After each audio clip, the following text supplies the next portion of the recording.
Olá, você que nos acompanha, este é o Fono no Recreio. Meu nome é Vinícius Fontanella. Olá, eu sou a Cleo Matos. Olá, eu sou Daniele Bauer. E hoje no Recreio eu estou com uma pessoa incrível, com uma fonoaudióloga maravilhosa que carrega consigo 50 anos de profissão. Uma fonoaudióloga que você, meu querido colega, lembra automaticamente quando eu digo manual. Manual é ela, Fernanda Papaterra. Seja bem-vinda! Muito obrigada, é um prazer muito grande estar aqui com vocês. Agradeço muito o convite para participar dessa entrevista. Se eu puder responder, eu estou às ordens. Olha, por mim, eu sentava no seu colo e queria aprender a absorver tudo que você traz para a gente, primeiro porque eu sou apaixonada por fluência. E eu quero me tornar especialista em fluência um dia, né? Porque nossa, eu acho muito bacana, né, fazer as pessoas superarem os desafios da gagueira ou dos outros problemas de fluência, e você trabalha com fluência. Atendo paciente afásico também, né? Então, só por aí a gente vê que nós temos bastante coisa em comum, e eu quero já começar perguntando assim, né?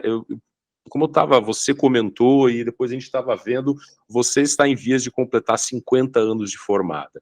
E a profissão fonoaudiologia não está regulamentada há 50 anos. Você tem um gap aí, se eu não me engano, de 7 anos, 6, 7 anos entre a sua graduação e a regulamentação da profissão fonoaudiologia. Considerando esse contexto, como é que foi a sua decisão de cursar? Como que você decidiu, nossa, vou fazer esse curso aí, e como é que foi até falar para sua família que você ia se jogar numa faculdade, né, que você é uma filha da PUC, né? Como é que você ia se jogar na PUC numa profissão que não tinha nem regulamentação no Brasil ainda? Conta pra gente, por favor. Eu não tinha outra opção. O dia que eu conheci a fonoaudiologia, eu falei, isso é para mim. Eu fiquei tão apaixonada, inclusive, vou abrir um parênteses aqui e já falar, vou dar um spoiler. Esse ano, se eu conseguir terminar, eu vou publicar o meu 26º livro, que vai se chamar Por uma Palavra, Confissões de uma Fonoaudióloga Apaixonada. Então, essa paixão veio no dia em que eu soube que existia um curso que juntava medicina, psicologia, educação, fala, linguagem, literatura, conhecimento, tudo que eu gostava. Porque eu gostava muito da área médica. Eu tenho um irmão neurologista, meu pai era médico, mas eu não queria ser médica. Eu queria atuar na reabilitação, mas eu também gostava muito de linguagem. Eu dava aulas particulares de português desde o meu tempo de colégio. Olha só! Eu sempre gostei da palavra e eu sempre gostei de escrever. E eu tenho livros escritos em cadernos desde os meus 13 anos de idade, que eu gostava de escrever, porque a minha mãe era escritora também. Então, quando eu via alguma coisa que ligava a área da saúde com a linguagem, e também eu gostava muito de dar aula, porque eu dava aula de inglês, eu dava aula de português, acompanhamento escolar. E quando eu vi uma coisa que juntava tudo, eu falei, isto é para mim. Eu nem liguei que a profissão não fosse regulamentada naquela época, porque eu tinha certeza que ia ser, eu tinha certeza. E eu tive um tio neurologista também que falava assim, olha, vai ser a profissão do futuro, porque isso, imagina, 50 anos atrás. E entrei de cabeça, eu fui a primeira turma universitária da PUC, porque antes a PUC tinha um curso que era técnico, era só de 3 anos, tanto que quem se formou antes do meu curso, né, antes das minhas colegas e de mim, essas pessoas tiveram que fazer créditos extras para poderem depois receber o diploma. E só em 1981 a gente, né, participou muito né, o pessoal ia até Brasília, a gente fazia muitas coisas até que a profissão foi regulamentada. Só que isso, em termos práticos, não atrapalhou a nossa vida, porque eu acabei de me formar, E eu já abri consultório. Por quê? Porque a demanda era muito grande. Alguém tinha que atender as pessoas com distúrbios de comunicação. Então, mesmo assim, eu batalhei muito, nunca tive nada dado, assim, nunca alguém me montou um consultório, não, eu fui atrás, sabe? Eu fui atrás o tempo todo, falando com pediatras, falando com médicos, indo em escolas. Eu fiz muita triagem em escolas, né, naquele tempo, então eu fazia gratuitamente essas triagens. Eu entrava, né, numa escola, me apresentava e dizia: olha, eu sou fonoaudióloga, voltada dos Estados Unidos, porque eu também fui a primeira pessoa a fazer pós-graduação nos Estados Unidos. Eu tive essa chance, assim que eu me formei, de ir para lá. E então eu dizia nas escolas: olha, eu sou fono, eu posso fazer uma triagem? E sempre, obviamente, sei lá, a gente, numa triagem, né, numa escola grande, digamos que de 5% a 10% das pessoas, ou elas tinham algum problema de motricidade oral, ou de problemas de leitura escrita, ou atraso de fala, ou troca articulatório, e aí eu me meti a campo e fui trabalhando, e já com consultório, porque só tinha gente. E um parênteses, só tinha gente em São Paulo. Não tinha, quer dizer, então eu atendia pessoas que vinham de outros estados para fazer uma avaliação ou dar uma orientação, e assim foi. E assim, desde o começo, eu percebi que eu tinha nascido para essa profissão, né? Eu acho que a fonoaudiologia me chamou, falou assim: essa daqui, sabe? Porque eu gosto de falar, eu gosto de reabilitar, eu gosto de gente, enfim, e me sinto muito realizada. Queridos ouvintes que estão aqui, vocês têm noção do privilégio que nós temos aqui, porque a gente está falando com alguém que viveu toda essa transição, a construção da nossa profissão no Brasil, né? Porque você falou que foi a primeira turma universitária, porque antes era curso técnico, teve quem conseguiu provisionamento, e às vezes eu sinto, Fernanda, que esses nomes de quem ajudou a construir a profissão, eles precisam ser mais lembrados, né? Quem que é o patrono da fonoaudiologia? Quem que é os pioneiros? Eu lembro, porque eu sou um pesquisador, a minha paixão, eu entrei em fono por causa de voz. Eu amo voz. Glorinha Beltimille, Edmé Brandi, né? Mas a gente está falando aqui, por exemplo, a Fernanda Papaterra, ela se formou anos antes da doutora Mara Belal, que também é muito conhecida, né, doutora Mara? A gente gostaria de ter você aqui também no nosso podcast, e se formou antes. Então, um privilégio, eu sinto assim, que a gente zerou a vida em ter você aqui, doutora Fernanda. Ó, Fernanda é demais da conta, né? Então, você aceitou o risco porque você teve um amor. E esse livro que você quer lançar, eu quero muito ler, porque a própria, eu falei da Glorinha Beltimille, ela tem um livro semelhante, assim, falando não sei como é que chama, o que é ser fonoaudióloga. Isso. Acho que eu tenho esse livro aqui na minha estante. A minha também. O que é ser, que é um livro, assim, de uma confissão, assim, um livro que fala, assim, esse fluxo de consciência do que foi essa opção de carreira dela, e eu gostaria muito de escutar isso de você, por isso que, inclusive, nós trouxemos você aqui, porque você tem essa vivência, esse pioneirismo, né, de você arriscar, se jogar, ainda mais uma família que tem uma profissão tão tradicional, como você falou que você tem tio e pai médico, né, é difícil, ainda mais antigamente, que as pessoas aceitassem que o filho fosse fazer uma graduação e uma profissão que não fosse assim tão bem vista, como seria direito, engenharia e medicina, né, que parece que essas são as, né, eram as três, você desafiou. era uma das três. Isso, e você mandou ver, e, cara, que incrível.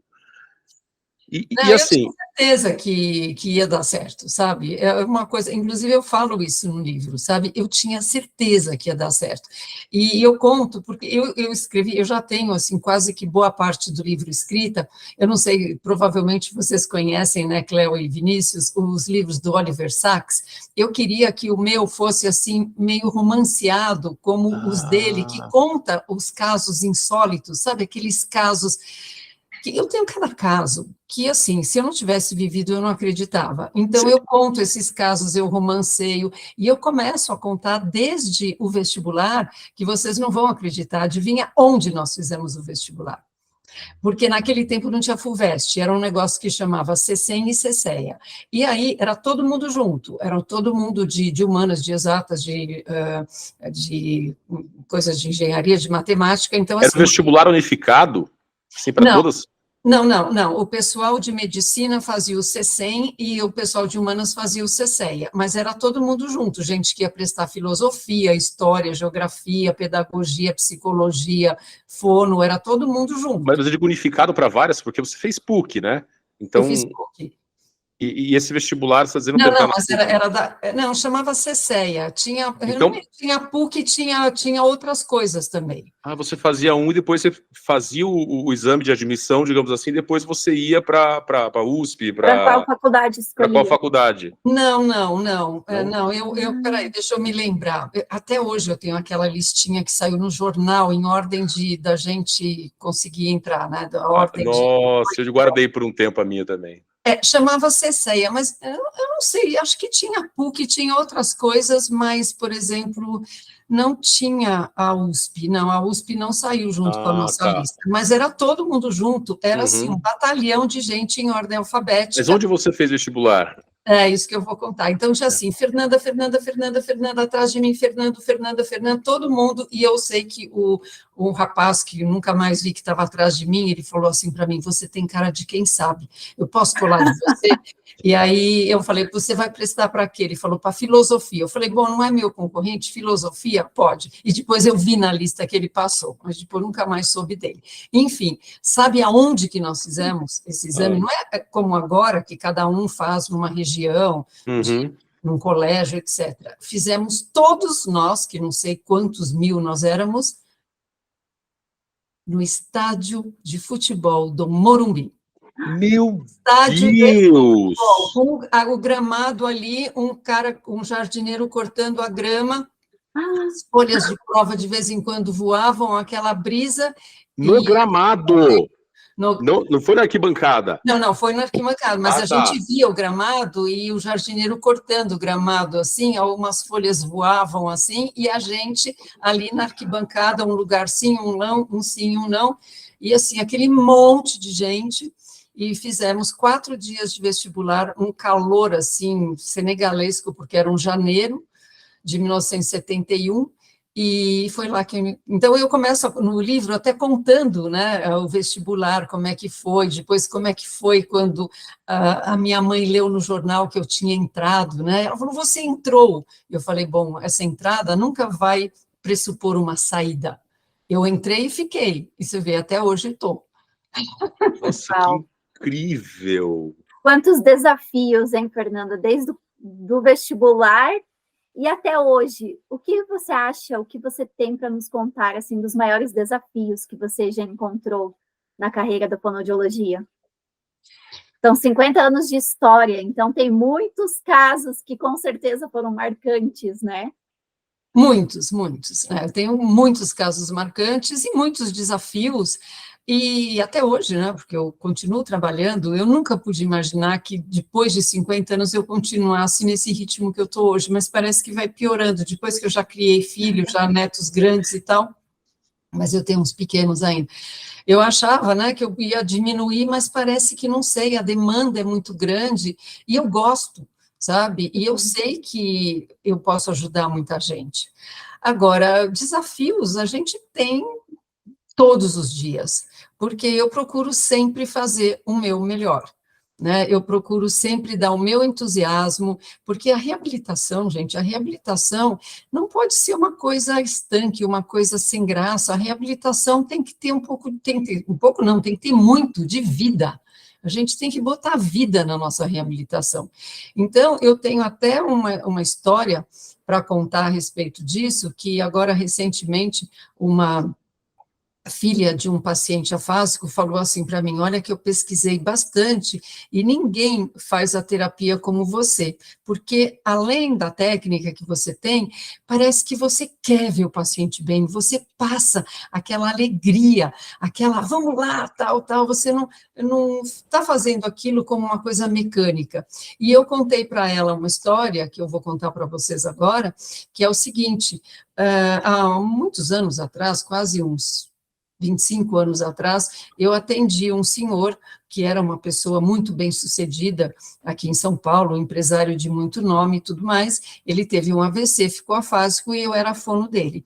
E a família que fez de tudo, então não conseguia, não poderia levá-lo aos Estados Unidos porque ele não falava inglês, e ele já tinha uma certa idade e tudo mais, então eles importaram uns fonoaudiólogos, uns speech pathologists super importantes lá dos Estados Unidos para dar orientações, então fizeram umas reuniões de família com eles, com fisioterapeuta, com todo mundo e tudo mais, e eles pediram autorização para mim para filmar isso, década de 80, vai, gente, foi por aí, foi final da década de 80, então faz mais de 30 anos.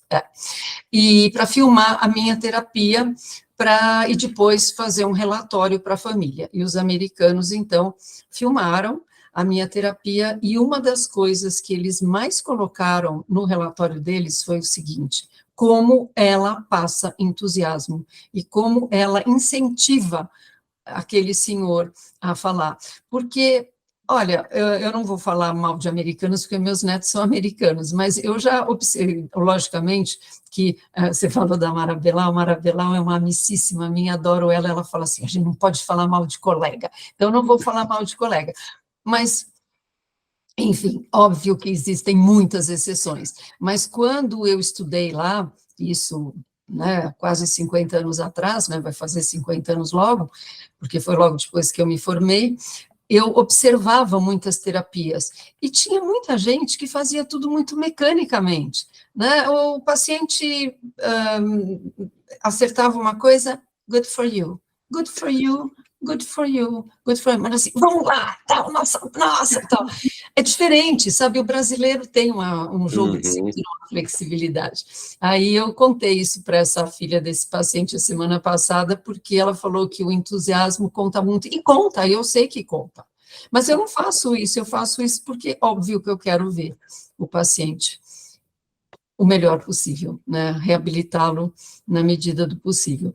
Então, Cléo, respondendo a sua pergunta, os desafios são diários, né? Cada caso, um caso, cada um, a gente dá tudo para que ele possa reabilitar a sua comunicação. Conta um caso engraçado para a gente, se você lembrar, um caso assim que é engraçado, que nossos ouvintes iam gostar de ouvir.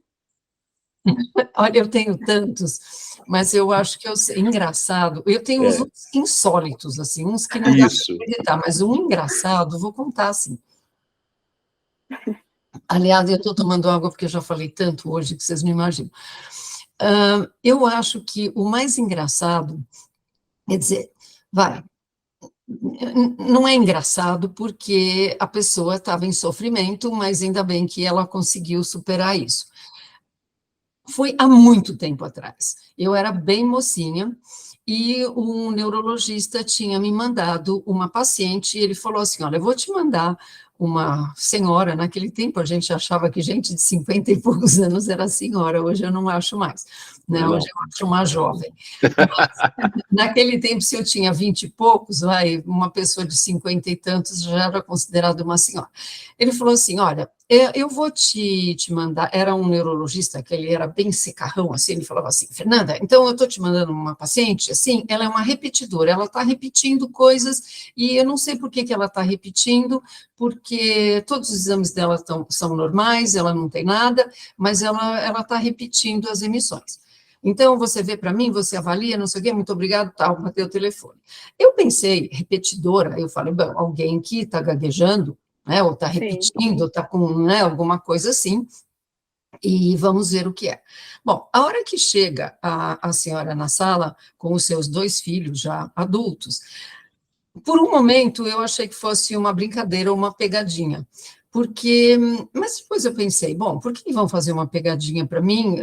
Pagaram a consulta, marcaram a consulta, o neurologista mandou, mas assim, por um momento eu nunca tinha visto, e depois disso eu nunca mais vi um caso igual ao dela. O que acontecia? Todas as emissões dela, ela falava 3 vezes. Não era gagueira, não era repetição, não era taquifemia, não era um problema motor. Ela falava normalmente, só que ela falava 3 vezes. Por exemplo, eu perguntava para ela uma coisa qualquer, digamos assim, onde a senhora mora? Eu mudo todos os dados, evidentemente, quer dizer, nem sei faz tanto tempo, mas enfim, ela dizia assim, eu moro na Lapa, eu moro na Lapa, eu moro na Lapa. Quantos netos a senhora tem? Eu tenho 2, eu tenho 2, eu tenho 2. Com essa entonação. E eu falei, mas por que a senhora está falando? E os filhos com o olho arregalado, olha, a mamãe está falando assim, faz um mês que ela está falando assim, a gente foi no doutor fulano e ele mandou a gente aqui. E aí, eu falei, mas por que a senhora está falando desse jeito? E uma compreensão ótima, tal. Ela falou assim, eu não sei, eu não sei, eu não sei. Me ajude, por favor, me ajude, por favor, me ajude, por favor. Será que eu vou ficar assim? Estou ficando... Será que eu vou ficar assim? Será que eu vou ficar assim? Tudo que ela falava eram 3 vezes. Será que eu estou ficando maluco? Será que eu estou ficando maluco? Será que eu estou ficando maluco? Assim, naquele tempo, ninguém falava muito de Alzheimer, sabe? Mas ela estava ótima, a compreensão dela era ótima. A única coisa é que ela repetia 3 vezes a mesma coisa. Bom, aí eu pensei assim, o que é que eu vou fazer? Eu não aprendi isso na faculdade, isso não estava nos livros, né? Nunca vi uma coisa dessa. Aí eu pensei assim, dos meus botões, eu preciso pensar rápido, né? E eu fiz uma cara de profissional competente, porque se eu não fizesse, eu sei que uma sugestão é uma ordem sutil que vai para o inconsciente dela. Eu pensei assim, alguma coisa, porque não era nada motor, eu pensei assim, alguma coisa deve ter acionado isso nela, ela acreditou que ela não consegue falar uma vez só, e agora ela tem que desacreditar, mas ela tem que acreditar em alguém, e esse alguém tem que ser eu, porque ela veio aqui numa fono, a fono vai resolver o problema dela. Aliás, isso antigamente o pessoal achava assim, chamou a fono, resolveu, né, como se a gente tivesse uma varinha mágica, eu gostaria de ter, né, muitas e muitas vezes, pessoal, bom, chama a fono que resolve, às vezes não é assim. Aí eu uso até hoje um jaleco branco, tal, eu fiz uma cara de profissional competente, falei assim, dona, vamos inventar o nome, acho que no livro eu chamo ela, eu não lembro mais o nome dela de verdade, acho que eu chamo ela de Dona Nair, se não me engano.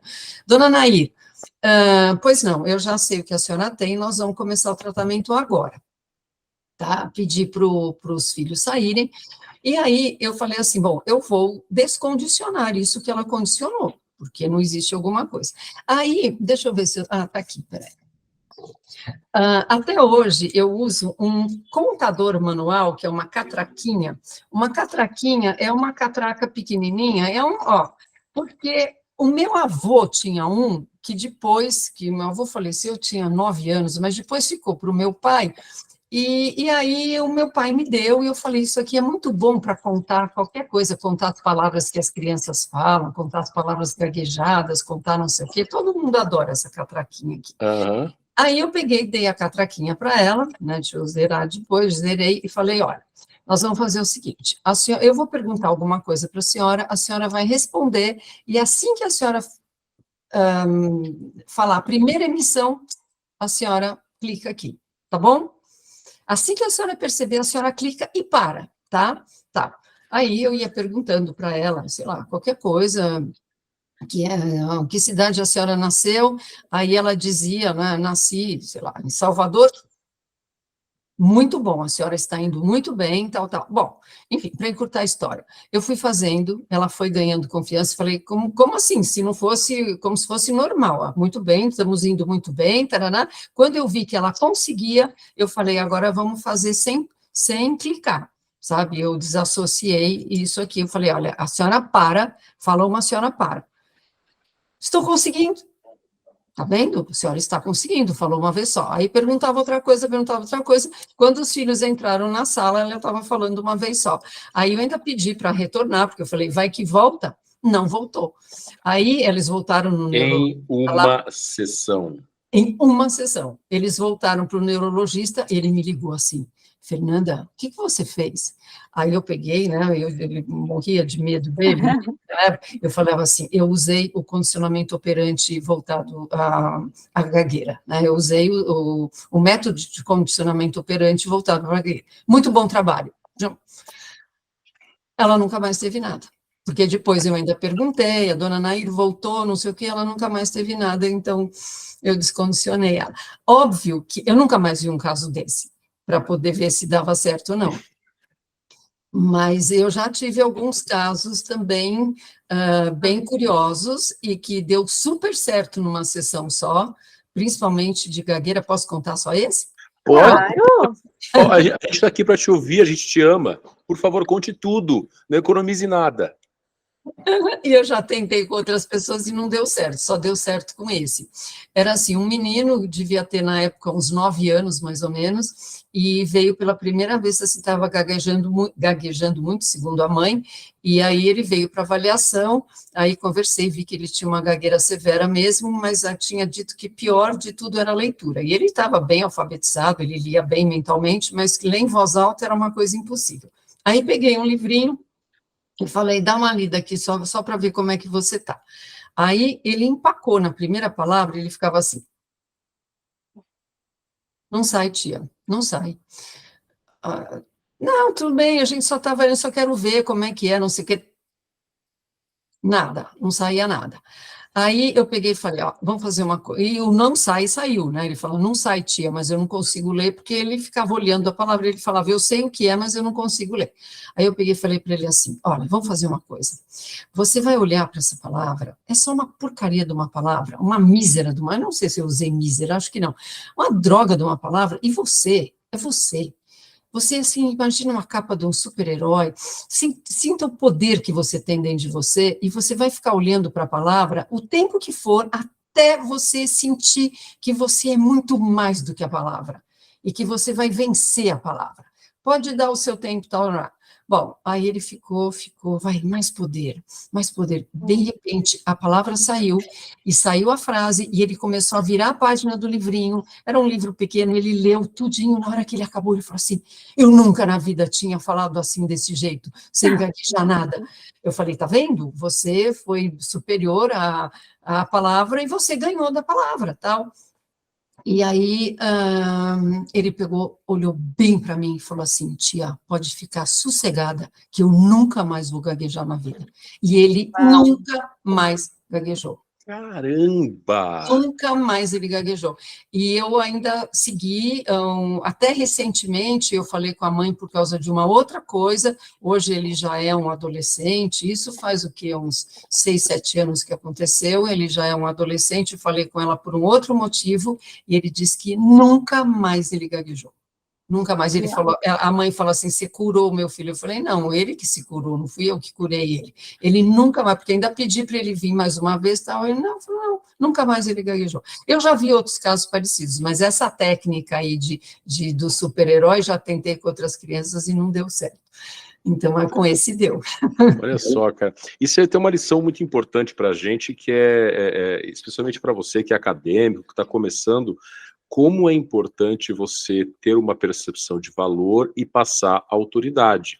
Se você não passar autoridade, o cara não olhar para você e entender que você é a ponte para chegar na solução do problema dele, ele não vai confiar, não vai fazer o exercício que você der, não vai fazer, entendeu? Então ele tem que olhar para você e enxergar a resolução do problema. Eu lembro que teve uma vez que eu fiz um atendimento, isso era em áudio, né, e era um cliente muito problemático, e a gente levantou a hipótese de que talvez ele fosse um cara machista. Então ele ia ver as fonoaudiólogas e fazia pouco do serviço delas.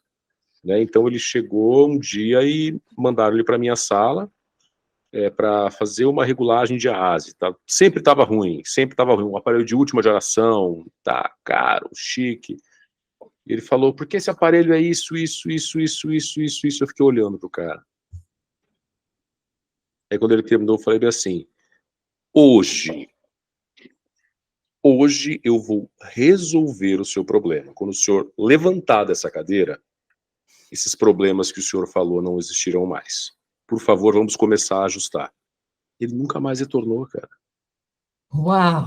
Ele nunca mais retornou, eu peguei e fiz um ajuste, assim, talvez uma mudança de regra prescritiva, alguma coisa assim, eu fiz um ajuste, aquele que você faz no silêncio, aquele lá que faz ele contar de 20 para cima, eu esqueci até o nome desse ajuste, que você faz ele contar 20, 21, 22, 23, 24, com a sala toda em silêncio, para que ele reconheça a voz do cara, esqueci o nome desse, My Voice, o nome desse treinamento My Voice. Fiz isso aí, ele nunca mais voltou. Que era uma coisa que todo mundo já tinha feito. Mas eu entendo que tem a ver com isso aí, de você passar uma confiança, o cara tem que olhar para você e enxergar a solução do problema dele, senão você vai falar, tem que fazer isso, ele não vai fazer, ele não vai confiar, e aí isso vai interferir no seu resultado e vai interferir na sua carreira.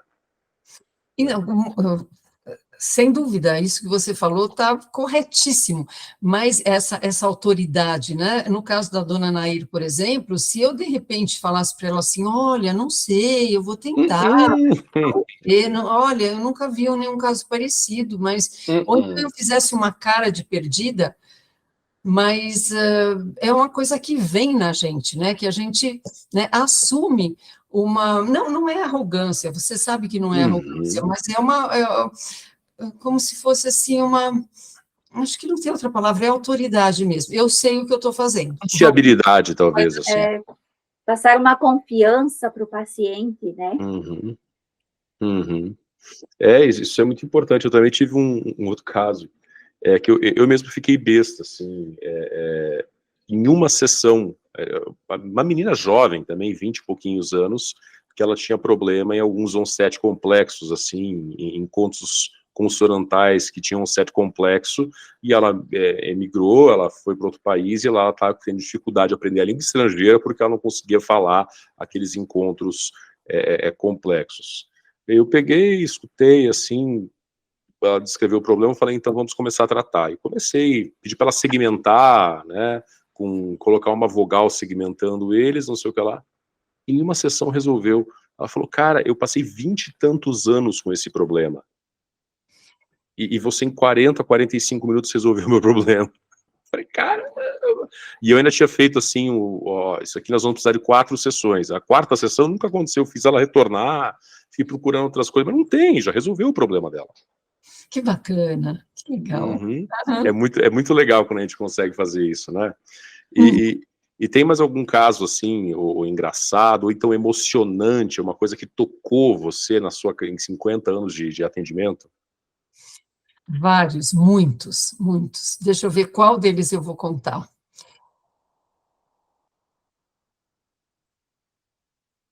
Olha, eu estou em dúvida, porque são tantos que tocaram tanto. Se você quiser contar todos, a gente escuta. Isso é tão gratificante, né?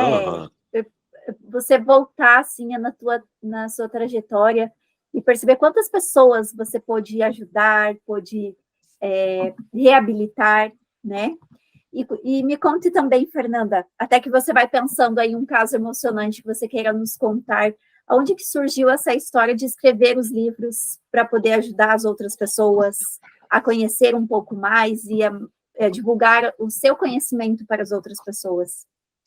Então, Cléo, isso me remete à minha formação, digamos, né, há 50 anos atrás. O que acontecia? Não tinha um livro escrito em português sobre fonoaudiologia, não tinha livro de exercício, não tinha livro didático, livro de graduação, nada. A gente pegava umas apostilas no mimeógrafo, traduzidas, muito mal traduzidas, assim, meio, sabe, sem revisão, sem pontuação. Acho que vocês nem sabem, se são jovens, o que é mimeógrafo.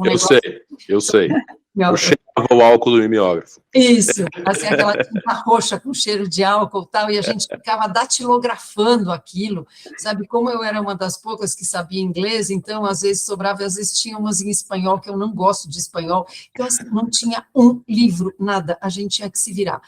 Ao articulatório, para fazer avaliação de articulação, né, de problemas articulatórios, a gente recortava figuras em revistas e fazia um álbum, assim, com o plástico e tal. Aí, eu fiz muita coisa, né, nessa trajetória toda. Até que um dia eu falei assim, por que não publicá-los?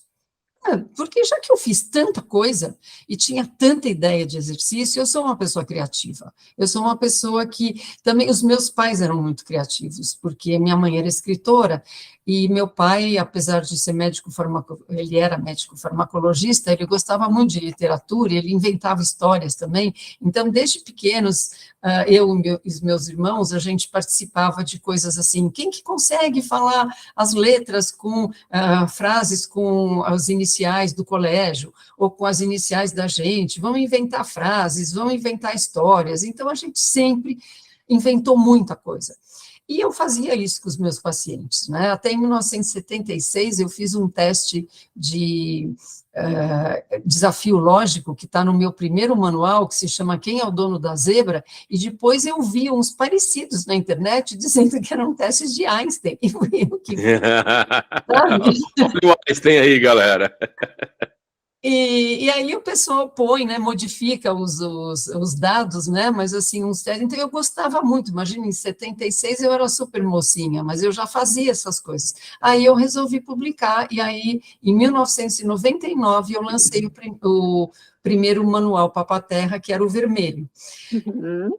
E eu achei que eu só ia fazer aquele, né? Então, eu fiz no mesmo manual exercícios mais fáceis, médios e mais difíceis, para que o terapeuta, eu escolhesse, né, o que fazer com os seus pacientes, e até sugeria que o terapeuta até, aproveitando aquelas ideias, fizessem novos exercícios, etc. E fez muito sucesso, o pessoal gostou, e aí foi o azul, e depois foi o amarelo, e depois foi no aí acabaram as cores. Aí, assim, deixa eu ver, eu estou aqui com o último, que esse aqui é o águia. Então, esses todos já foram escritos. Quando acabaram as cores, e tem o abóbora, o roxo, o branco, o vermelho, o azul, o verde, o bordô, o amarelo, e tem 2 de afasia, que são tal. Aí eu falei, bom, e agora, que cor que eu faço? Aí começaram os animais. Então, eu tenho o zebra, o girafa, o elefante, o tigre, o leão, e esse aqui o águia. Então, agora eu estou fazendo um por ano, né? Todo congresso sai Uau! um novo, esses manuais Papa-Terra. E também, isso ninguém sabe, mas também em primeira mão estou falando para vocês, estou escrevendo para este congresso um almanaque Papa-Terra. Vai ser Uau! Assim, Bíblia, com exercícios para todo mundo, assim. Lançamento esse ano, em novembro, no congresso. Olha só, pessoal. Então esse eu vou levar autografado para casa. Eu também. Vamos nos reencontrar no congresso esse ano. Porque é claro que eu já comprei meu ingresso para o congresso, passagem, hotel, porque eu já estou, tipo assim, eu não posso dizer que já estou com a roupa de ir, porque faltam muitos dias ainda, mas eu estou já na expectativa, né, porque é sempre, tão gostoso, né, por exemplo, pessoal que está nos escutando, nós tivemos a grata surpresa de encontrar a doutora Fernanda passeando, assim, pela Expo do Congresso, olha lá quem está ali, a gente foi correndo encontrá-la, né, e aí tivemos, mas olha, esses específicos já fazia, eu não conheço ainda, eu vou querer conhecer. São dois. Não sei se dá para ver aqui, esse aqui é o volume 1, esse aqui é o volume 2. Então, são específicos para afasia, e nesse almanaque vai ter uma parte para afasia e vai ter partes para todo mundo. Nossa, que incrível! Raciocínio lógico, memória, criatividade, vai ser assim. Eu já falei com o Ariovaldo da Booktoy, porque é a Booktoy que edita meus livros, eu perguntei para ele assim, até quando eu preciso te entregar tudo para diagramação, revisão, etc., para sair no congresso? Ele falou para mim, até final de junho. Você me entregando até final de junho. Como? Tá apertado o prazo. Mas é assim, o problema é que eu não tenho muito tempo, né, porque eu trabalho todos os dias, mas assim, nas horas vagas e nas não tão vagas, eu adoro fazer, eu gosto muito. Mas olha que incrível. E eu falei com o Ariovaldo também, porque eu tô com uma ideia de escrever minha primeira obra, né, aí eu mandei uma prévia para o Ariovaldo também, que é, quem sabe? Lançamento do Vini também, né? Meu Deus do céu, quem sabe? Tô com uma ideia. Não, deixa a ideia germinar, nossa, vai regando. Sim.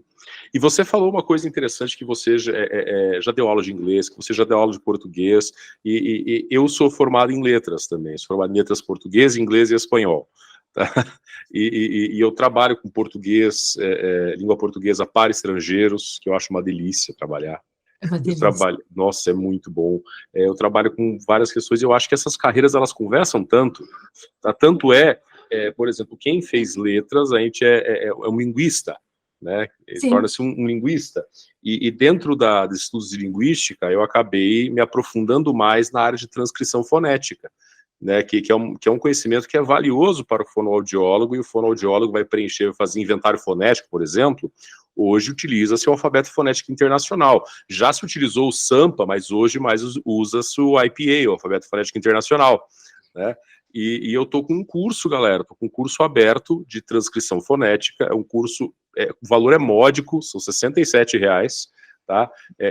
Aula ao vivo, com acesso à gravação, com certificado, em que eu vou entregar esse conhecimento que eu adquiri lá na Faculdade de Letras, focado no que vocês precisam para fazer transcrição fonética. Então, se vocês tiverem interesse, vai ser a aula agora, dia 25 de abril, a aula ao vivo. Vocês terão 3 meses para ver, para tirar dúvida em grupo de WhatsApp, tá? Então, é a terceira turma desse curso, e os feedbacks de quem já fez também são muito bons, o pessoal ficou muito satisfeito. Eu quero deixar aí, fazer o jabá. Nós estamos falando aí, né, do trabalho, né? Então, eu estou começando com esse trabalho, e se tudo der certo, se o Ariovaldo gostar da minha ideia também, eu desejo que eles publiquem o meu primeiro livro aí, que eu não vou dar muitos detalhes ainda a respeito do que vai ser. Tá? Parabéns, gostei muito da ideia. Não, vou torcer e também vou querer um autógrafo. Ai, meu Deus do céu. O lançamento lá no Congresso. Vamos juntos. Vamos juntos para esse lançamento. Tenho que sentar, nossa, agora eu preciso sentar e terminar esse negócio. Eu estou fazendo o almanaque, mais esse de memórias, né, ao mesmo tempo. Então, você vai lançar os dois? Se eu conseguir... Bom, o almanaque, com certeza. O almanaque é mais fácil de fazer, porque já, não sei, as ideias pulam na minha cabeça. Você já faz, já flui, né, para você. Não, mas aí mas se eu conseguir acabar o outro... Mas se você conseguir acabar o outro, serão 2 autógrafos. Serão 2. E eu faço questão de ter mais essas obras tuas dentro aqui da minha biblioteca, né, que eu falei, eu não estou lá ainda, eu deveria estar fazendo o programa no meu escritório, mas como eu mudei faz poucos dias, a casa está bagunçada, o escritório está em depósito ainda, mas em breve o estúdio será lá, né, e aí a gente... você vai poder ver nas nossas transmissões os seus livros ali na minha biblioteca. Tá? Nossa, que bom. É uma honra para mim. Para a gente também. E você atende, eu vi que você atende do Perdizes. Perdizes, isso. Cara, essa é uma região que eu acho muito, muito bacana aí de São Paulo, aquela região da Avenida Francisco Matarazzo, perto ali do Minhocão, porque eu tenho parentes em São Paulo, e eu cresci em São Paulo, e eu frequentava muito essa região, né? Depois a minha tia, ela montou empresa na Lapa, na Vila Romana ali, e até hoje ela tem uma ótica ali, né, nossa, cara, essa é uma região que eu acho muito bacana, com o Parque da Água Branca, a Barra Funda. Nossa, eu cresci circulando naquela região, e eu acho muito bacana. Então, quando eu estava pesquisando para ver que você atende do Perdizes, né, que bacana, cara, é uma região muito bacana. Eu da PUC, mas isso é uma coisa muito recente, porque eu atendi muitos anos no Itaim Bibi. Porque eu morava lá. E como há 4 anos eu me mudei para o Pacaembu, eu não estava aguentando mais o trânsito todo dia, ir e voltar, e né, não podia voltar para o almoço, eu gosto de almoçar em casa. Então, faz pouco tempo que eu me mudei para as Perdizes, e agora eu estou bem pertinho da ONG, porque a ONG ela está numa travessa da Francisco Matarazzo, ali bem na frente do Sonda, numa rua que eu não sei se você conhece a Tanabi, onde era o Conselho de Fonoaudiologia antes, ali... O quê? Perto do Sesc Pompeia, ali? Não, perto da... A Tanabi é uma para baixo da Turiaçu, Ah, sim. A sua Tanabi, durante muitos anos, o Conselho de Fono era uma casinha ali. E essa rua que nós estamos na ONG, que, aliás, é uma história que, se vocês permitirem, eu vou contar. Conta, por favor. Com certeza. Ali bem pertinho. Então, Cléo, você me perguntou do caso, eu pensei, assim, nos 10. Assim, tem 2 que são muito emocionantes, mas eu vou optar por contar um para fazer o gancho para a ONG. Tá? Que foi o caso do Nicolas Waba. Eu posso falar o nome dele porque eu tenho várias gravações com ele e ele abre o que aconteceu com ele. O Nicolas era um rapaz de 16 anos, em 1988, quando teve um acidente gravíssimo de carro, um traumatismo crânioencefálico, mas de grandes proporções, né, hemisfério esquerdo. A primeira vez que eu vi o Nicolas no meu consultório, o pai de um lado, a mãe do outro, ele sem falar uma palavra, havia quebrado um braço, o outro com dificuldade de movimento, e ele não conseguia falar nada. E ele começou a fazer fono comigo. Só que ele era uma pessoa especial, ele era uma pessoa que, assim, ele tinha que ficar bom, ele não queria saber, ele ia ficar bom. E ele gostava muito de artes, ele gostava muito de teatro. E eu sempre gostei de teatro, mas nunca fiz curso de teatro, nunca atuei nada, nem no tempo de colégio e tal, mas ele gostava. Então, quando ele começou a adquirir a linguagem, eu costumo dizer que ele é um ex-afásico, porque ele era muito afásico, ele levou 6 meses para conseguir falar um A voluntariamente, e assoprar uma vela, etc., e foi indo, eu atendia ele todos os dias, segunda, terça, quarta, quinta, sexta, segunda, terça, quarta, quinta e sexta, durante 3 anos e meio, e ele, assim, enquanto não saísse perfeito, ele não desistia, aquela vontade de reabilitar a todo preço, a todo custo. E ele gostava de teatro. Então, o que aconteceu? Quando ele já tinha uma linguagem, mas ainda muito incipiente, ele, de repente, me trouxe um livro, assim, de Samuel Beckett, Esperando Godot. Eu falei, o que é isso? Ele falou, eu quero fazer uma cena aqui com você. Eu falei, tá bom. Aí eu peguei um diálogo, assim, bem simples, para que ele pudesse falar, 1 ou 2 palavras no diálogo, e a gente ia fazendo, ia repetindo, ia fazendo. E ele sempre foi muito, porque ele fazia teatro no colégio, mesmo com 16 anos, ele fazia teatro. E ele, então, ele ia falando as coisas com outras entonações, aí a gente fazia com sotaque de português, com sotaque de alemão, de trás para frente, a gente fazia de tudo quanto era jeito, e treinávamos, e ele, assim, sempre muito engraçado, ele fazia mímica, ele me imitava, sabe, ele imitava as outras pessoas lá do consultório, e ele, assim, o jeitão, ele sempre teve, assim, muito jeito de teatro físico, né, Depois ele foi fazer cursos de clown, né, de palhaço, e hoje, enfim, bom, aí ele recebeu alta depois de um tempo, mas, assim, sempre ficou aquela coisa do teatro, sabe? De como o teatro elicia uma linguagem, porque, às vezes, o afásico, ele não consegue falar uma palavra com várias entonações. Por exemplo, ele vai falar caneta, ele fala caneta, caneta, caneta, caneta, caneta, sabe? Ele não consegue variar, botar raiva, tristeza, alegria. E o teatro ajuda essa soltura, né? Bom, aí, para encurtar a história, passou bastante tempo, mas eu nunca perdi o contato com o Nicolas, assim, cada vitória da vida dele, ele ia me contar, então, quando ele tirou carta, ele foi totalmente reabilitado, né, em parte motora também, muita físio e tal. Ele treinava bastante, ele jogava basquete. Eu tenho, assim, vários vídeos com ele, né? A gente conta toda a história.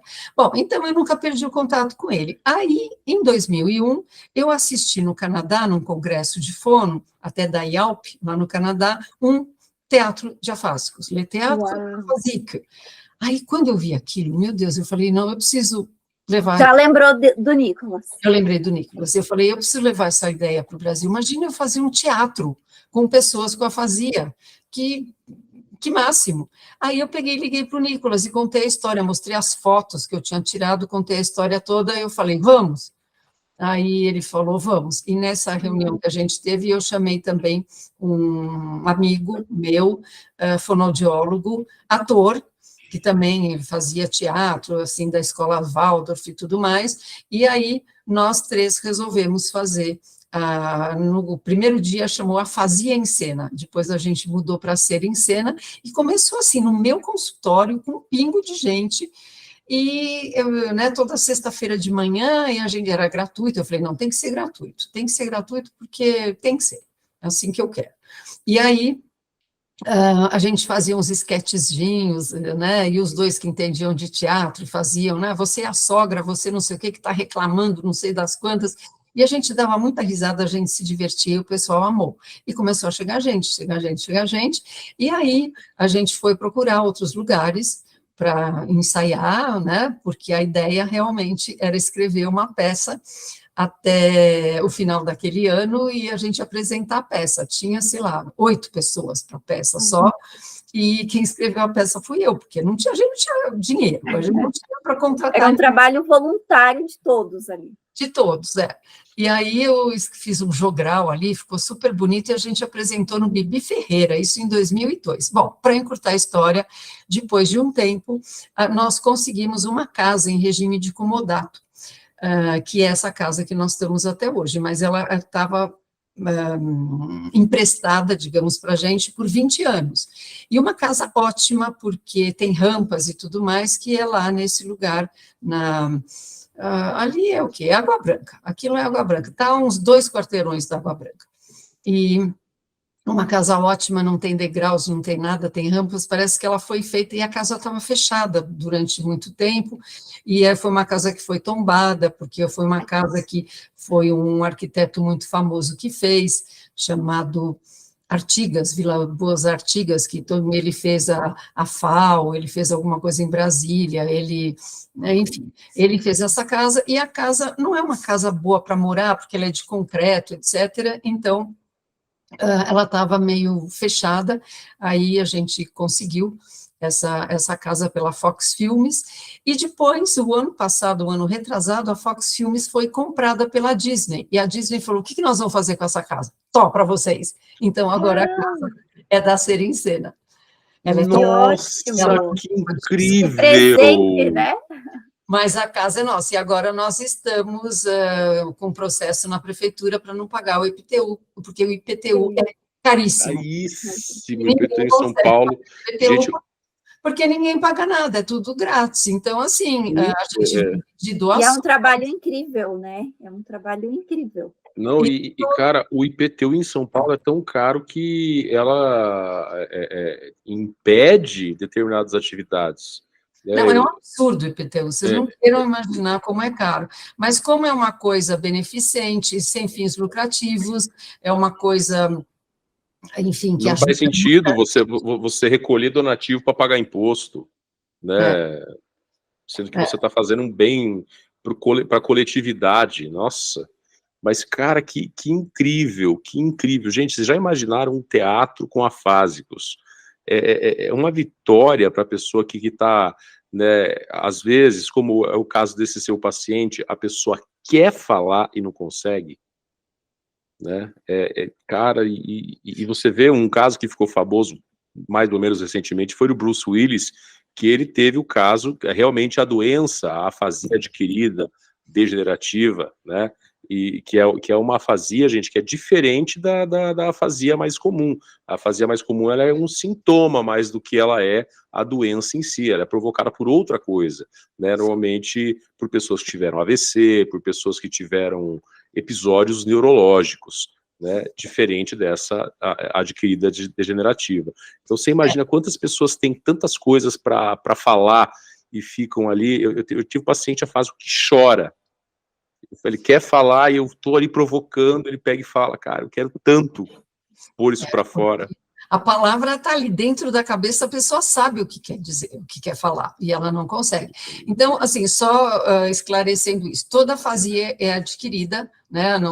Normalmente a pessoa tinha uma linguagem adquirida, e a afasia normal, que a gente falava até pouquíssimo tempo atrás, era secundária a um AVC, a um traumatismo, a uma encefalite. Então, a pessoa tinha linguagem e, de repente, imediatamente ela perdia, quer dizer, digamos assim, do dia para a noite com AVC, com traumatismo, etc. Agora, a do Bruce Willis, ela é a afasia progressiva primária, e como você falou, Vinícius, ela é degenerativa, e ela, infelizmente, ela progride, né? Ela não tem cura, e é muito triste a afasia progressiva primária. Agora, a outra, que é mais comum, felizmente é mais comum, quando ela é secundária a uma outra lesão, ela só melhora, como se fosse assim, a pessoa teve uma explosão, agora vamos só construir, né? Mas ela não, agora a degenerativa, ela vai piorando. Eu confundi os termos, eu fui falar progressiva primária, eu falei adquirida degenerativa. Eu confundi os nomes, mas era isso que eu queria falar mesmo, progressiva primária. Não, entendi, é progressiva primária. Isso, exatamente. Exatamente, é a única que você falou vai piorando e não tem volta, não tem cura. Né? É complicadíssimo. Ainda bem que ela é mais rara do que a outra. A outra é bem mais comum. E olha, eu vou dizer uma coisa: o pessoal ama o teatro, eles adoram o teatro. Porque é assim, é um lugar onde não tem cara de consultório, não tem cara de hospital, não tem cara de clínica, não tem cara. É um lugar onde as pessoas elas fazem amizades, elas podem conversar com pessoas que tiveram o mesmo problema que elas se ajudam, se incentivam muito. Né? Então, por exemplo, entra alguém que quase não fala nada, de repente começa a falar, todo mundo aplaude, todo mundo, vamos lá, não sei o que tal. Então, é muito gostoso. É um trabalho incrível, parabéns, Fernanda. E nos conte, como que a gente faz para ir assistir esse teatro? Conte para os nossos ouvintes, que de repente temos alguns de São Paulo, já querem ir lá conhecer como que funciona esse trabalho. Olha, já tem data.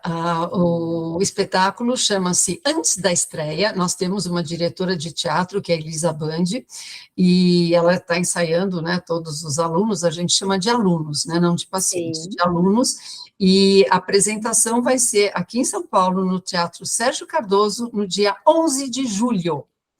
Olha aí, pessoal, já vamos deixar marcado já, 11 de julho, no Teatro Sérgio Cardoso. Sérgio Cardoso, isso aí. Uau, gente, que incrível, que trabalho inspirador, cara. Eu tô aqui, olha, embasbacado, assim, positivamente embasbacado, com tanta dedicação, com tanto amor, né, pela fonoaudiologia, com tanta coisa. Como eu falei, essas coisas têm que ser apresentadas, porque a fonoaudiologia é uma profissão de muito amor, né, e você está indo para publicar o 26º livro, que é uma coisa que é uma generosidade fonoaudiológica, porque você ajuda tantos terapeutas, né. E falando em generosidade, a Fernanda também tem canal no YouTube, não tem, Fernanda? Exatamente. Eu não entendi. O que você falou? Que você também tem o canal no YouTube, não tem? Você tenho um canal. Para a gente conhecer também um pouquinho do seu canal. Conte como que ele funciona. Olha, eu comecei por brincadeira, né, para ver o que acontecia, já vai fazer quase 2 anos que eu estou com o canal, eu tenho 75 vídeos só, e eu tenho várias playlists, né, então uma só sobre gagueira, uma só sobre afasia.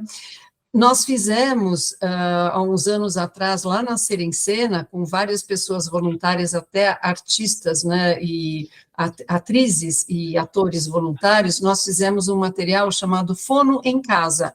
Então, pessoas que não podem fazer fono particular e tal, além do atendimento em grupo que a gente tem lá, então, eu coloquei isso no YouTube também. Então, são figuras, e aí a pessoa fala o nome, e depois aparece escrito, e depois a pessoa repete, depois tem frases, tem diálogos, etc. Tem 5 sessões de fono em casa. Mas, então, o meu, né, só o meu canal, eu tenho a playlist de gagueira, a de afasia, eu tenho uma sobre logoterapia, porque eu sou formada em logoterapia nos Estados Unidos também, que é a corrente austríaca de psicologia, que aí, por isso que eu gosto muito da conexão psicofísica, né? Até um dos casos que eu pensei em contar era da conexão psicofísica. Depois eu tenho uma sobre filhos, porque eu percebo que infelizmente, os pais de hoje em dia, muitos pais não dão limites, a história do celular, né, da dependência digital, né, do vício, né, em eletrônicos, eu falo sobre chupeta e mamadeira, sobre limites, crianças que dormem na cama dos pais. Então, cada, por exemplo, coisa que acontece.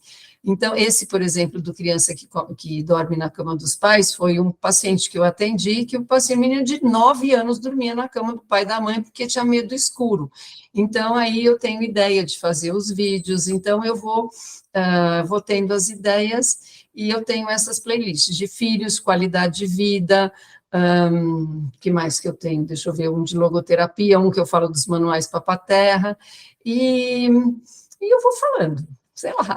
Nossa, que maravilha, cara. Você já imaginou o que é você ter oportunidade de você colocar aí na telinha da sua casa para receber todo esse conhecimento de uma fonoaudióloga com tanta experiência, com tanta coisa para contar? Eu falei, é generosidade fonoaudiológica, né? Eu falei, é mais uma prova de amor, né, de se doar tanto para as pessoas que ela atende, mas quanto para outros terapeutas que estão buscando essa experiência que ela tem para trazer para a gente, porque é muita coisa, né?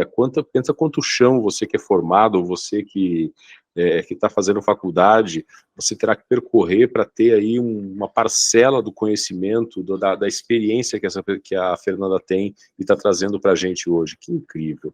Fernanda, diga para a gente, se você pudesse, assim, voltar no tempo e ter uma conversa com aquela mocinha, a Fernanda Papaterra, que estava se inscrevendo para fazer o CCEA, né? De repente pudesse estar em dúvida, será que esse é um bom caminho a prosseguir? O que você diria para ela? Vinícius, eu não tinha dúvida, eu tinha certeza. Eu não sei, uma coisa dentro de mim falou assim, é isso, vai. Anda nesse caminho, porque este é o seu caminho. Em nenhum momento eu pensei em outra coisa. Eu não tinha uma segunda opção. Era isso ou era isso. Então, o que eu diria para ela? Eu diria, vai em frente. Você acertou. E faz o que você tem que fazer. Olha, eu só não faço mais porque o tempo não dá. Eu falo assim, eu precisava de uma máquina de horas para eu conseguir fazer tudo o que eu gosto de fazer, mas não, sabe, eu tenho muita ideia na cabeça. E também, obviamente, que com a idade a gente vai ficando mais cansado, né? Eu não tenho mais nem 20, nem 30, nem 40, nem 50, não vou nem falar o resto. Mas por aí vocês devem imaginar que, né, eu estaria numa idade já de estar meio descansando, mas eu queria ter uma fábrica de horas para poder fazer tudo que eu preciso. Às vezes eu tenho umas ideias assim, sabe? Vou fazer uma fundação, vou fazer não sei o quê, sabe? Um monte de ideias. Mas eu acho que eu diria para a Fernandinha daquela época, assim, vai que é isso mesmo. Vai que você tá no acertou. E o que diria, então, para um acadêmico que está começando fono agora?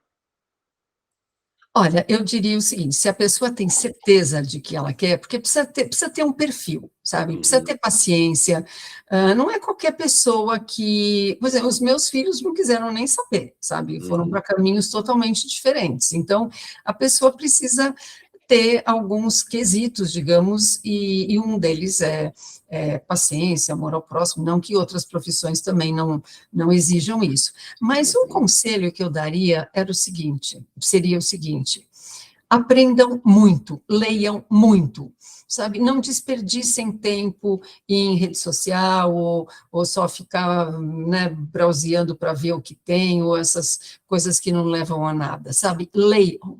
Por que é importante a cultura num fonoaudiólogo? Porque você não sabe quem você vai atender. Você tem que se colocar no lugar da pessoa, você não pode ser um robô que faz... Por isso que eu acho que nunca a inteligência artificial ou um robô vai substituir um fonoaudiólogo, porque a gente precisa entrar naquela pessoa e, no nível daquela pessoa, conversar com aquela pessoa sabe, por exemplo, atualmente eu atendo pessoas totalmente diferentes. Na ONG, então, a gente atende assim um grupo muito heterogêneo, mas a gente tem que saber o que falar com cada um, como falar com cada um, como ele pode responder. Então, a cultura é muito importante, sabe? A gente tem que saber tudo sobre, quer dizer, óbvio que ninguém sabe tudo sobre tudo, e nem eu me considero uma pessoa tão, né, sei lá, tão culta assim, mas eu procuro sempre estar conhecendo coisas novas para você poder entrar no universo daquele paciente. A gente entender, basicamente, que um profissional da fonoaudiologia tem que saber circular entre esses meandros de diferentes realidades, né? Você não pode abordar uma pessoa que veio lá de uma zona rural procurar você da mesma maneira como você vai atuar, por exemplo, com um afásico que já sabia falar 4 idiomas, Exatamente. que é um cara com... né, porque as rotas de comunicação no cérebro dele são diferentes. A demanda, a reserva cognitiva é diferente,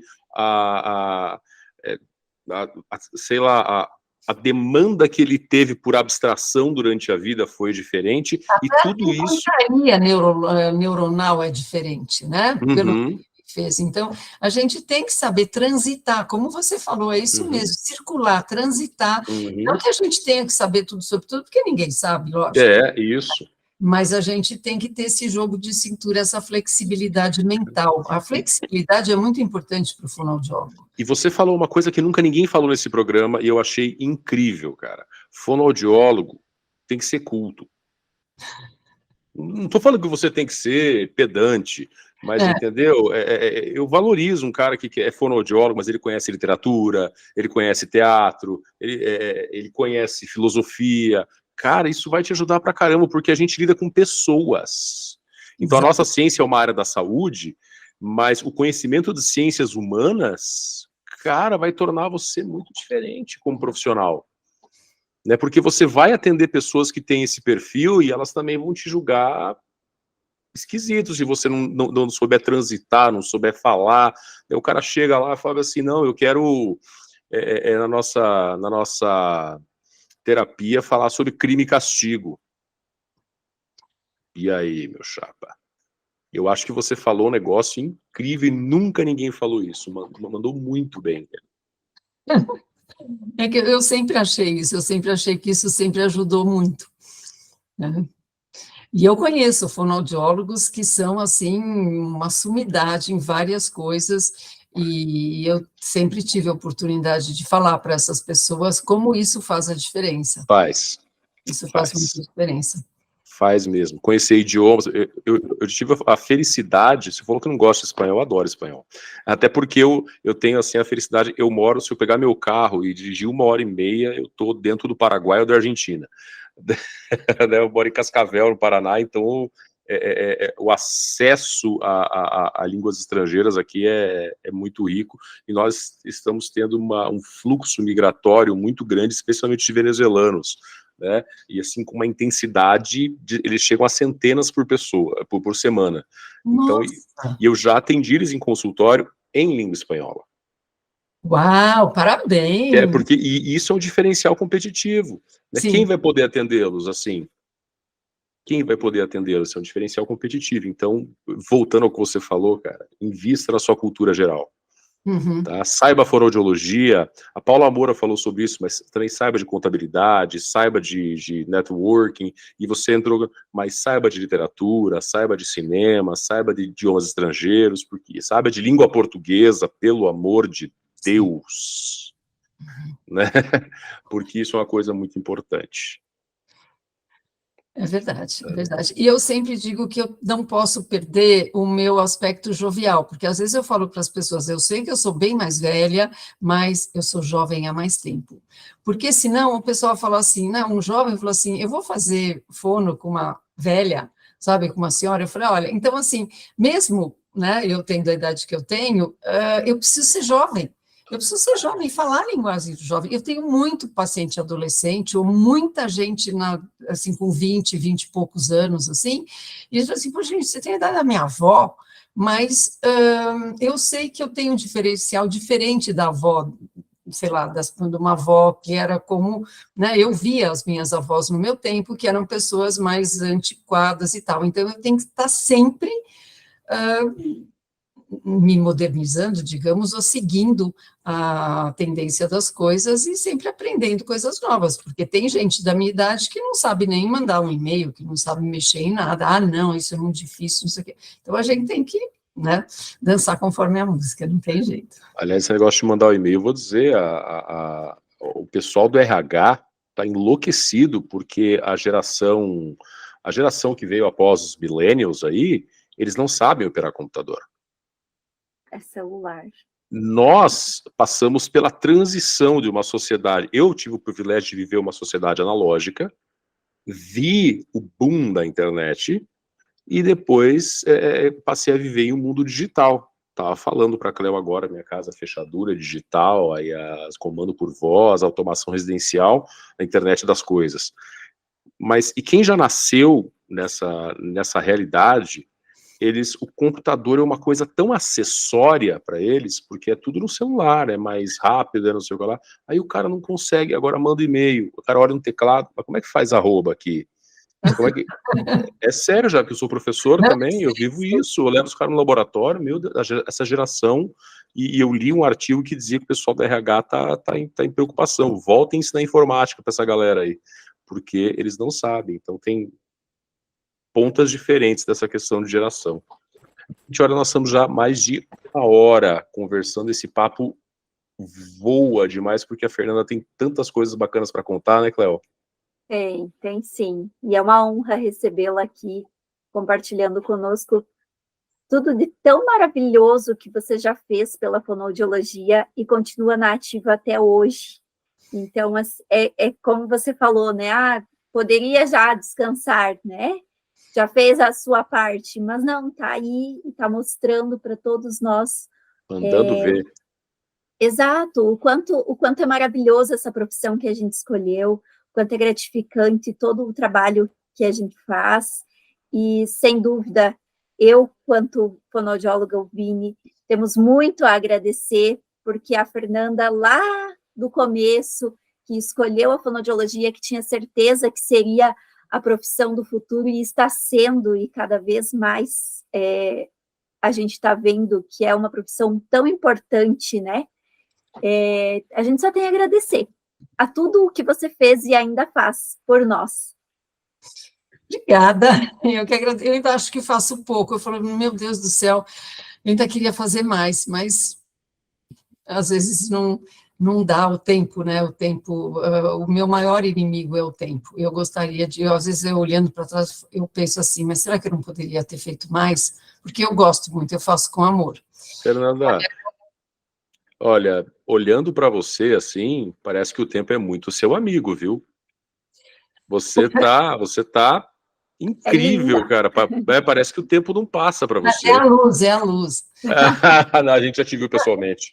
Você tá de uma forma incrível. A fonoaudiologia aí está te ajudando muito. Tá? Você está acumulando a juventude dos seus alunos e pacientes.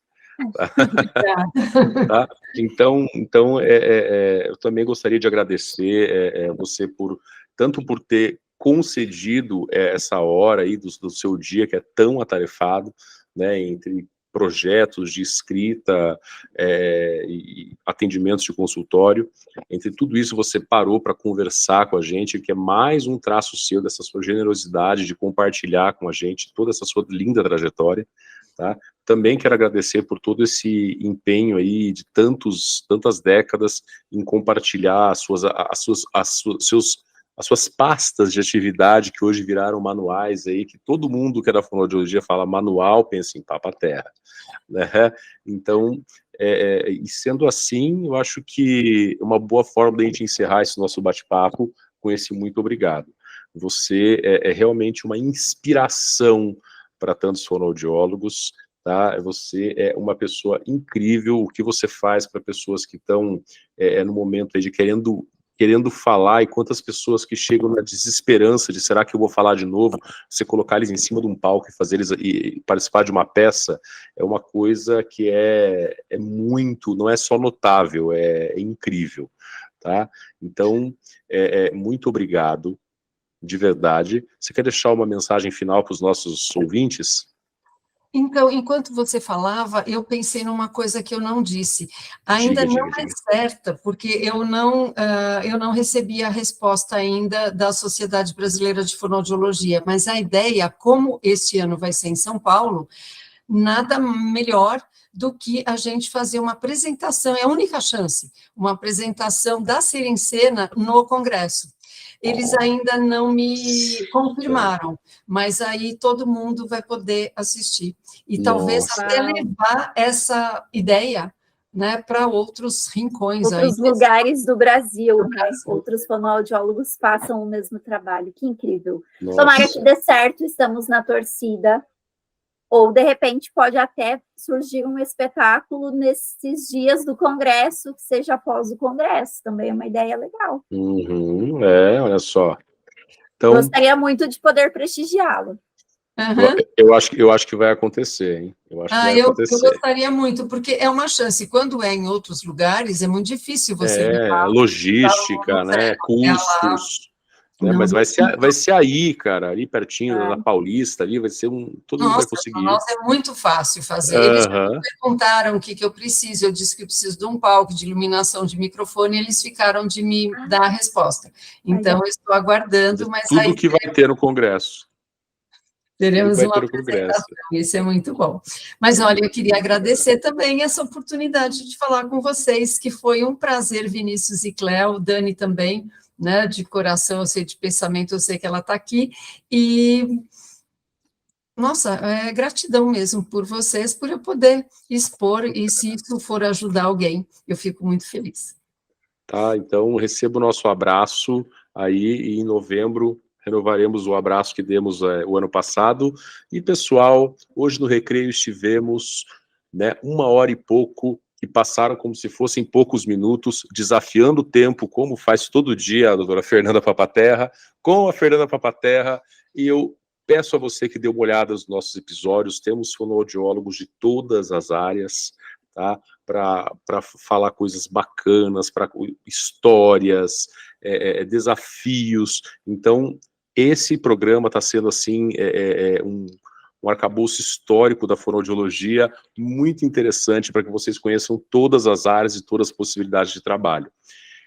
Eu vejo você no próximo episódio. Um abraço!